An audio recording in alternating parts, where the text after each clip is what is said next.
What is up? This is your LA in a minute, and I'm here in the Jewel City, named such because of how it sparkles in the sun against the beautiful Verdugo Hills, a place where in 1884 the townspeople gathered to choose a name, and they chose Glendale.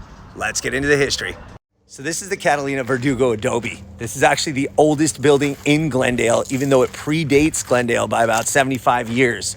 It was built by Teodoro Verdugo in the 1820s or 1830s for his blind daughter, Catalina. The family lived here until she passed in 1861. Glendale wouldn't be incorporated until 1906.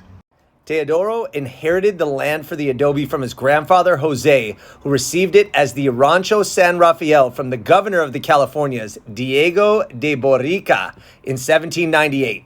That land, along with most of the land in Los Angeles, was originally inhabited by the Tongva or Gabrielino people, who were conquered by the Spanish missionaries. Verdugo's descendants sold the ranch in various parcels, some of which are included in present-day Atwater Village, Eagle Rock, and Highland Park. In 1884, as the remaining residents gathered to form a town site and chose the name Glendale, residents to the southwest formed Tropico in 1887.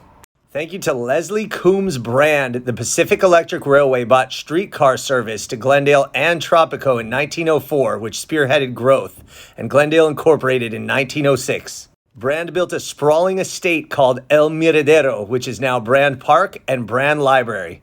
Today, Brand is memorialized by one of the city's main thoroughfares, Brand Boulevard.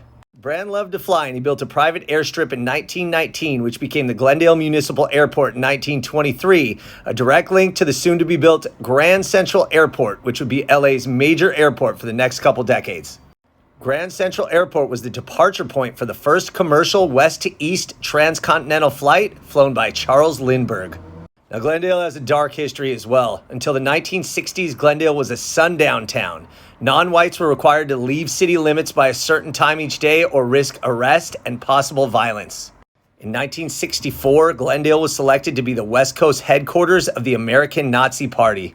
Luckily, in the 60s, smarter minds prevailed, Glendale dropped the ordinances, and the Nazi Party moved out. Part of the diversification came from the strong and proud Armenian community of Glendale, which had been in the city since the 1920s. The surge of Armenian immigration escalated in the late 1970s when many came from Iran after the 1979 revolution.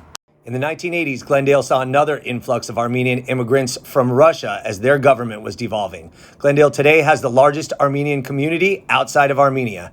It's worth noting Glendale's retail strength with the Galleria, the Americana at Brand, and Disney's Grand Central Creative Campus. Though Glendale is called the Jewel City, it took a while to shine. Regardless, it's a great place to be, and my dad was born there. All right, LA, it's been a minute.